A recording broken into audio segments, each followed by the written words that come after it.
Salut l'équipe, on se retrouve aujourd'hui dans une nouvelle vidéo et on se retrouve aussi pour un nouveau concept. Ce nouveau concept qui se nomme Manga Analyse est simple. Je vais juste analyser et vous donner mon avis sur une œuvre dont j'ai lu tous les tomes. Et en l'occurrence, pour ce premier épisode, je vais analyser Routen. C'est parti.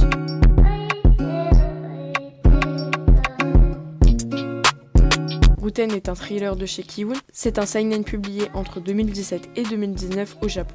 L'auteur de ce manga est Kaiji Nakagawa et la série est terminée en France et au Japon en 8 volumes. Et chaque tome coûte 7,90€. Taji travaille pour une entreprise de nettoyage spécialisée dans les cadavres en décomposition. Dès son plus jeune âge, il a côtoyé la mort, car il a vu le corps de sa mère se balancer au bout d'une corde. Cet événement aura terriblement traumatisé ce jeune garçon. Et pour lui, chaque nettoyage est une sorte de libération. Mais son quotidien est bouleversé lorsque son quartier devient le théâtre de meurtres en série. Et le corps des victimes est découpé et disposé pour former le mot haine. Taji est chargé du nettoyage du dernier crime en date. Soudain, l'affaire prend une toute autre tournure lorsqu'il découvre que son patron, véritable figure paternelle pour lui et qui lui a tout appris, vient de subir le châtiment de End. Et cette affaire prend une tournure plus personnelle pour Taji. Alors qui est ce terrible meurtrier nommé End qui terrorise le Japon? Et pourquoi agit-il?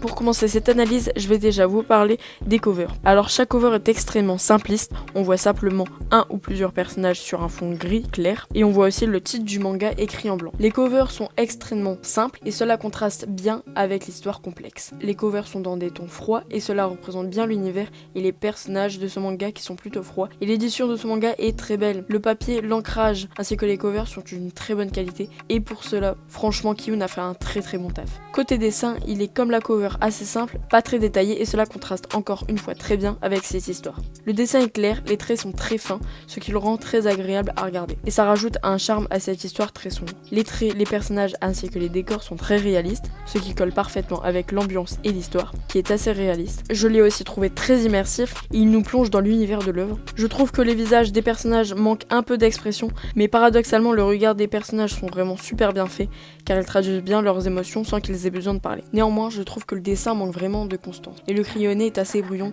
et n'est pas très précis. Les scènes où on voit les corps des victimes découpés sont correctes, mais je pense qu'elles pourraient être clairement mieux dessinées et qu'elles pourraient avoir plus d'impact. Les décors sont par contre très présents, ce qui rend les planches meilleures et réalistes, malgré que les dessins ne soient clairement pas incroyables. Les planches et les scènes restent très percutantes et marquantes, mais le dessin ne s'améliore pas au fil du temps et des tomes. Après, c'est vrai qu'il n'y a que 8 tomes, donc il est difficile pour le dessinateur de réellement s'améliorer. Mais il est aussi difficile pour nous de le percevoir en seulement 8 tomes. Les angles de vue sont intéressants, variés et bien choisis, qui donnent du dynamisme au dessin et à l'histoire. De même, la pagination est dans l'ensemble bien réussie, les moments forts et importants sont placés sur une page de droite, ce qui laisse le suspense et la surprise au lecteur. Le découpage des cases est classique, mais il est efficace. L'auteur varie beaucoup avec les plans et je trouve qu'il le fait très bien, car ils sont toujours bien appropriés à la scène et à l'action, ce qui rend les planches encore plus percutantes et ça renforce aussi les sentiments qu'elles transmettent. Côté scénario, les personnages sont très intéressants, car ils sont bien développés, ont chacun des histoires et des passés différents qui leur sont propres et qui ont forgé leur personne. Et on comprend pourquoi ils sont comme cela, pourquoi ils réagissent d'une certaine manière. Et cela nous permet de voir à quel point certaines actions et décisions peuvent détruire la vie de personnes. Mais ils restent tous néanmoins très mystérieux. D'ailleurs, cet aspect mystérieux est renforcé par la froideur des personnages, car au début ils ne montrent pas leurs émotions, ils ne sont pas très expressifs et cela nous plonge encore plus dans l'ambiance et dans l'univers. Les antagonistes sont très mis en avant et c'est un très bon point car ils sont développés et il y a même certains moments où pendant plusieurs chapitres on ne voit même pas le personnage principal qui est Taji. D'ailleurs, en parlant de Taji, lui aussi est très intéressant et il rajoute vraiment quelque chose à l'histoire grâce à sa maturité, mais aussi avec son passé très difficile qui a construit sa vision du monde ainsi que son caractère, ce qui en fait toute la complexité du personnage. De plus, Taji amène son métier qui à première vue peut paraître glauque d'une façon totalement différente et même poétique car on voit réellement ce que son métier lui apporte et à quel point il est important. Et on voit aussi pourquoi ils le font. Malgré que l'histoire soit rapide, on a le temps de voir le passé ainsi que le développement des personnages et aussi d'en apprendre plus sur eux, sur leur caractère, sur leur relation avec les autres personnages, leur façon de penser et leur vision des choses. La carapace des personnages disparaît au fil des tomes et ce livre, ils montrent plus leurs émotions, se dévoilent plus, mais ils paraissent aussi moins froids. Le mystère dans ce manga est très bien géré car on se pose beaucoup de questions concernant les personnages, les meurtres, les causes de leur mort, mais aussi car on sait relativement peu de choses choses sur les personnages. Le comportement des personnages fait toute la complexité de cette œuvre, et je pense que si les personnages n'étaient pas aussi bien travaillés, le manga n'aurait pas du tout la même saveur. Comme je l'ai évoqué tout à l'heure, les personnages sont très bien développés, par conséquent, on suit aussi leurs histoires, en plus de celle du protagoniste, ce qui rajoute du mystère et de l'intérêt aux différents personnages et à l'histoire. De plus, cela crée aussi de nombreux rebondissements et on n'a pas le temps de se lasser et de s'ennuyer. Le suspense est très bien géré, il nous tient en haleine au fil des tomes, l'histoire est prévisible à certains moments, mais malgré cela, le manga reste imprévisible et surprenant. Il y a beaucoup de retournements de situation, et ce que j'aime aussi bien, c'est que l'on voit toutes les conséquences des actions qui ont lieu dans le manga. Par exemple, on voit les conséquences des morts sur l'entourage des victimes. Le manga dégage une réelle atmosphère et ambiance lors de la lecture. Il y a une tension qui est présente, ce qui rajoute de la pression, mais étonnamment le manga reste assez calme, surtout au niveau des personnages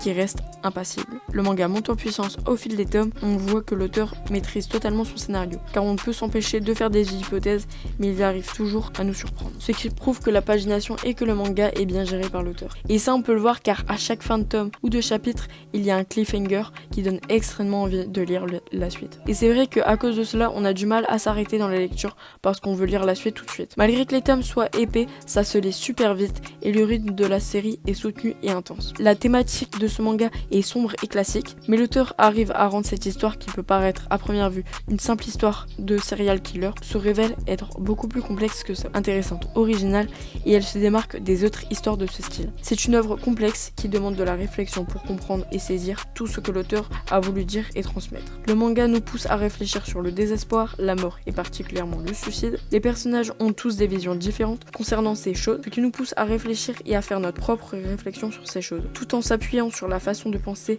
des personnages et en piochant dedans pour créer la nôtre. L'auteur ne juge pas les personnages ainsi que leur vision des choses et il n'expose pas sa façon de penser car tous les personnages ont des visions très différentes et opposées. De plus, il n'y a pas de personnage vraiment méchant et d'autres gentils, comme on peut le voir dans des shonen, donc je n'ai pas l'impression qu'ils prennent parti. Et ce que j'aime aussi dans ce manga, et qui a un peu un lien avec ce que je viens de dire, c'est que contrairement à un shonen assez classique qui va critiquer et dénoncer certaines valeurs et actes tels que la trahison, l'égoïsme, etc., ce manga expose les faits sans prendre parti. Mais paradoxalement, il dénonce et critique la société car on voit les conséquences que peuvent avoir le comportement et les actions des personnages sur la vie de quelqu'un, tels que des dettes, une addiction, une mort, un abus, et on voit que cela peut détruire ou créer un traumatisme chez une personne. On voit aussi les conséquences que peuvent avoir un décès sur des personnes et on voit différentes réactions, ce qui est intéressant, et ce qui nous aide à comprendre les agissements des personnages. Mais il critique aussi la société, et plus particulièrement les pressions qu'elle engendre sur les personnages, mais aussi la difficulté de vivre dans notre monde et dans notre société. Mais il soulève aussi de nombreuses interrogations concernant la famille de End. Par exemple, est-ce qu'ils peuvent aussi être considérés comme des victimes ou alors comme des complices?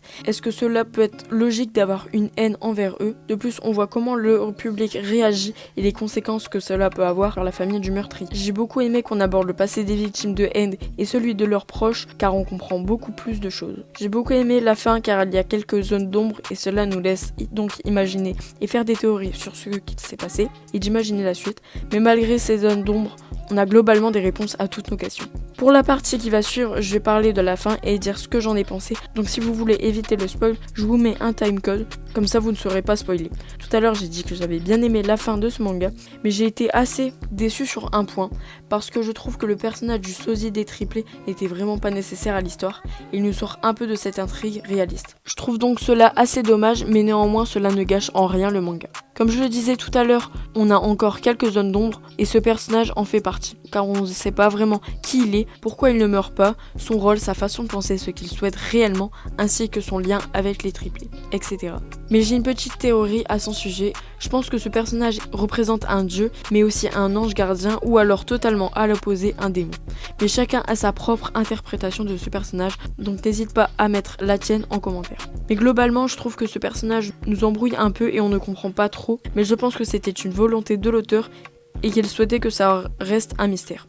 Ensuite, l'histoire d'amour entre Taji et Igarashi était très prévisible, mais cela n'en fait pas un défaut. Et pour finir le spoil, j'ai beaucoup aimé l'épilogue, je trouve que le 30 ans après est intéressant, et je trouve aussi que toutes les infos et explications sont très bien introduites par le fait que ce soit un journaliste qui nous le raconte, parce que ça rajoute du réalisme. Voilà, maintenant la partie spoil est terminée, on peut passer à la conclusion. Donc pour résumer, Ruten est une série courte, donc ce ne sera pas un très grand investissement.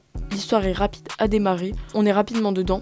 L'histoire est ni trop longue ni trop courte, ce qui est assez rare pour une série courte, car les fins sont souvent rushées et bâclées. C'est une lecture agréable qui aborde des thèmes sensibles avec une grande maîtrise. Les personnages sont excellents et franchement c'est un manga qui m'a marqué. Mais je le recommanderais pour un public un minimum mature. Et pour finir, c'est une vraie réussite de A à Z. Il n'y a aucun tome décevant. Merci beaucoup de m'avoir écouté, dites-moi votre avis sur ce manga en commentaire et envoyez-moi vos mangas tech sur mon Twitter.